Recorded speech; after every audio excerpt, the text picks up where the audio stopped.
والسلام على رسوله الكريم أما بعد أعوذ بالله من الشيطان الرجيم بسم الله الرحمن الرحيم مرکزی بنات الاسلامیہ ایجوکیشن فاؤنڈیشن شعبہ دعوت القرآن للبنات الصالحات میں یہ مختصر مجلس جو آج ہو رہی ہے،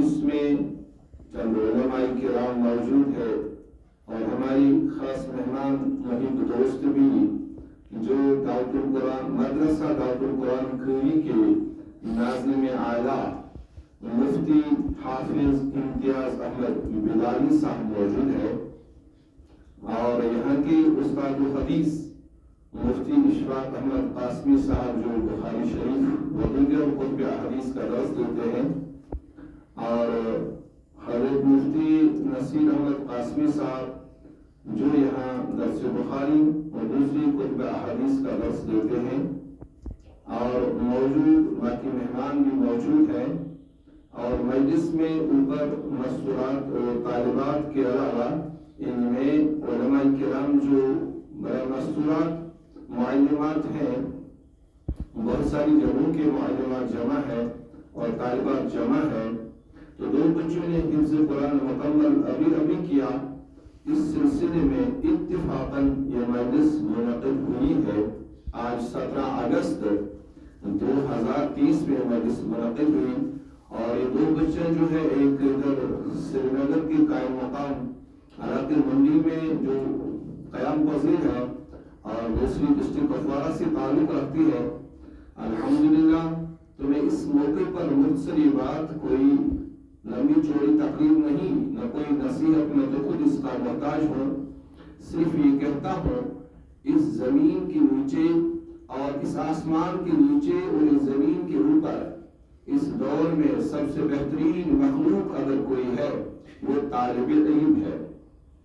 ویسے بھی حضور علیہ السلام نے فرمایا خیرکم من تعلم القرآن وعلمہ، تم میں سب سے بہترین دین پڑھانے والا، پڑھنے والا، قرآن سیکھنے والا، سکھانے والا ہے۔ تو آپ بہترین مخلوق ہے، اور آپ کے بارے میں بتایا گیا ہے کہ جو علم دین کے لیے گھر سے سفر کرتا ہے، حضور علیہ السلام نے فرمایا فرشتے ان طالب علموں کے نیچے، ان کے پیروں کے نیچے اپنے پاؤں بچھاتے ہیں۔ تو ظاہر سی بات ہے اس سرزمین پر اللہ نے آپ نے اپنے سوسائٹی، سماج، معاشرے، گاؤں، شہر، قریوں سے نکال کر، گلیوں سے نکال کر اپنے دین کے لیے قبول کیا۔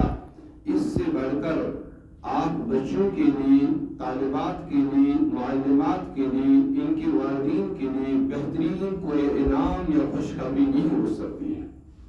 اللہ نے آپ کو چنا اور چن کے یہاں جمع فرمایا، یہاں جیسا ویسا ملتا کھانا آپ کھاتے ہیں۔ اس میں جو معاونین ہیں وہ بھی خوش قسمت ہیں، جو اس مدرسے کو تعاون کرتے وہ بھی خوش قسمت ہے، جو پڑھتے ہیں پڑھاتے ہیں وہ سارے خوش قسمت ہیں، جو اس کام میں لگے وہ سارے قابل مبارک ہے۔ اور جن دو بچوں نے آج حفظ قرآن مکمل کیا ہے وہ بہت زیادہ خوش نصیب بچے ہیں۔ لیکن قرآن کا حق یہ ہوتا ہے اس کو تلاوت کیا جائے، اس کو یاد کیا جائے، اس پر عمل کی جائے، دوسروں تک اس کو پہنچایا جائے، یہ ایک بہترین حق ہوتا ہے۔ اس سے ادب کیا جائے، پاک صاف رہا جائے، اپنے والدین اور اپنے ماں باپ کا اور اپنے استادوں کا احترام کیا جائے، چھوٹوں پر شفقت، بڑوں کا احترام کیا جائے۔ قرآن مجید ایک ایسی کتاب ہے جو عام کتابوں سے بہت ہی بالاتر ہے، کیونکہ قرآن مجید ایک معجزہ ہے۔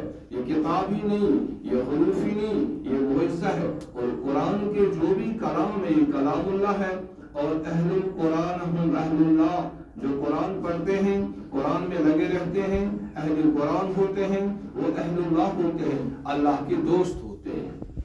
اور اللہ کے دوست آج کل اگر کوئی ڈھونڈے گا دنیا میں تو طالب علموں کو ہی ڈھونڈے گا، جو صبح اٹھتے اٹھتے پہلے قرآن کو پکڑتے ہیں، شام کو سوتے سوتے قرآن کو لیتے ہیں۔ اس سے بڑھ کر کوئی بہترین مخلوق اس دور میں ہے ہی نہیں کوئی، کیونکہ 24 گھنٹے صرف قرآن سے ہوتے ہیں، اور قرآن کا اعجاز اور قرآن کا رتبہ اور مقام ہے۔ جو قوم بھی آج تک فتح ہوئی ہے انہوں نے قرآن پڑھا، قرآن سیکھا، قرآن پر عمل کیا، قرآن کی پیروی کی، تو اللہ نے ان کو دنیا میں فتح دی۔ قرآن میں قرآن شفا بھی ہے، قرآن علم بھی ہے، قرآن قانون بھی ہے، قرآن اللہ کا اصول بھی ہے، قرآن اللہ کا کلام بھی ہے، اور قرآن ہی نازل ہوا حضور علیہ السلام پر۔ اصحاب صفا کی ایک جماعت تھی جہاں پر آل آف علیہ السلام اصحاب صفا کو رضوان اللہ علیہ مجمعین کو قرآن کی تعلیم دیتے تھے، وہیں سے مدارس کا آغاز بھی شروع ہوتا ہے۔ اور وہ صحابہ جو تھے ٹھیک اسی طرح کوئی ایران سے، کوئی ملک فارس سے، کوئی دوسری جگہوں سے آ کر وہاں جمع ہوتے تھے۔ ان کے پاس کھانے کو کچھ نہیں ہوتا تھا، کبھی کبھی ایک دودھ کا گلاس، دودھ کا کپ پورا صحابہ پیتے تھے، کبھی بھوکے ہی رہ کر گزارا کرتے تھے، لیکن علم قرآن حاصل کرتے تھے۔ آج کل کے دور میں فین بھی ہے، کھانا بھی ہے، جیسے ویسے ہے، لیکن آج سے 1400 سال پہلے، آج سے 600 سال پہلے ایسے یہ چیزیں نہیں تھی، ایسی مطلب یہ راحتیں نہیں تھی، لیکن قرآن حاصل کرنے والے پھر بھی قرآن حاصل کرتے تھے۔ اگر آپ سکون حاصل کرنا چاہتے ہیں تو قرآن کے ساتھ دل لگا۔ قرآن واحد و علم اور کتاب اور تلاوت اور کلام ایسا واحد پوری دنیا میں ایسی چیز ہے جو فرشتوں کے پاس بھی نہیں ہے۔ جب آدمی قرآن شریف کی تلاوت شروع کرتا ہے تو احادیث کے کتب میں موجود ہے، اللہ کے فرشتے اس سے لے کر، اس کے سر سے لے کر عرش معلیٰ تک پر بچھائے رہتے ہیں، اس رحمت میں وہ شامل حال رہتے ہیں، کیونکہ ان کے لیے یہ کلام ایک انوکھا چیز ہوتا ہے، ایک معجزاتی چیز ہوتا ہے۔ تو قرآن ایک عام علم نہیں جس کو کوئی مٹانے کا عزم کرے اور مٹا سکے، اس کو دنیا کا کوئی قوم، ظالم، جابر، حاکم یا کوئی بھی انسان نہیں مٹا سکتا، کیونکہ اس کی حفاظت کی ذمہ داری اللہ رب العزت نے دی ہے۔ لہٰذا آپ بہت خوش قسمت بچے ہیں جو قرآن شریف سے لگے ہیں، قرآن کی تعلیم حاصل کرتے ہیں۔ آپ کے ماں باپ بھی بابرکت والے ہیں، آپ کے گھر والے بھی خوشخبری ان کے لیے بھی ہیں، آپ بھی قابل رحمت اس امت کے لیے ہیں۔ لیکن قرآن کا تقاضا یہ ہے، مجھ سے حاصل علم کرو، دوسروں تک پہنچاؤ، اس پر عمل کرو۔ حافظ قرآن ایک بہت ہی بڑا انعام ہے ایک شخص کے لیے۔ ایک تو ہم دنیا میں اس کی دستربندی کرتے ہیں، لیکن دوسری دستربندی جو سب سے شاندار ہوتی ہے وہ روز قیامت میں ہوتی ہے۔ جناب رسول اللہ صلی اللہ علیہ وسلم نے فرمایا کہ حافظ قرآن کے والد کو اللہ رب العالمین قیامت کے دن ایک تاج عطا کرے گا، جو تاج 14ویں رات کی چاند سے زیادہ چمکدار ہوگا، اور لوگ چلتے رہیں گے، چاہے وہ غریب ہوگا امیر ہوگا، اور پوچھیں گے الہی یہ کون سا شخص ہے، یہ تو عام جیسے آدمی تھا، اس کو یہ تاج کیسے ملا؟ 14ویں رات کی چاند سے زیادہ چمکتا ہوا تاج اس کے سر پر ہے۔ تو معلوم ہوگا یہ وہ آدمی ہے جس نے اپنی بچی کو یا اپنے بچے کو دنیا میں حافظ قرآن بنایا تھا۔ تو یہ سب سے بڑا اعزاز اس سے بڑھ کر کیا ہو سکتا ہے؟ اور جیسے کہ مفتی صاحب نے فرمایا، احادیث میں آیا، جن پر واجب جہنم ہوا تھا، چاہے آپ کے رشتہ داروں میں ہو، اپنوں میں ہو، اور جہنم میں جل رہے ہوں، لیکن آپ حافظ قرآن گزرے گا، ان کو نکالے گا، اللہ کے حکم سے اس کی سفارش قبول ہو جائے گی۔ یہ دوسرا۔ اور تیسرا سب سے بڑا اعزاز یہ ہے، جو حافظ قرآن یا عالم ہوتا ہے وہ زندہ ہوتا ہے، وہ مرتا نہیں۔ وہ زندہ کیسے ہوتا ہے؟ کیونکہ اصل انسان کا بدن مر جاتا ہے، عام انسان کا روح بھی مر جاتا ہے، اس کا زمین مر جاتا ہے، لیکن جو حافظ قرآن اور عالم ہوگا اس کا بدن مرتا ہے، اس کا روح نہیں مرتا، اس کا قلب نہیں مرتا، اس کی سانسیں نہیں مرتی، اس کی حرکتیں نہیں مرتی، وہ زندہ جاوید رہتی ہے مرنے کے بعد بھی۔ یہ سب سے دوسرا بڑا اعزاز ہے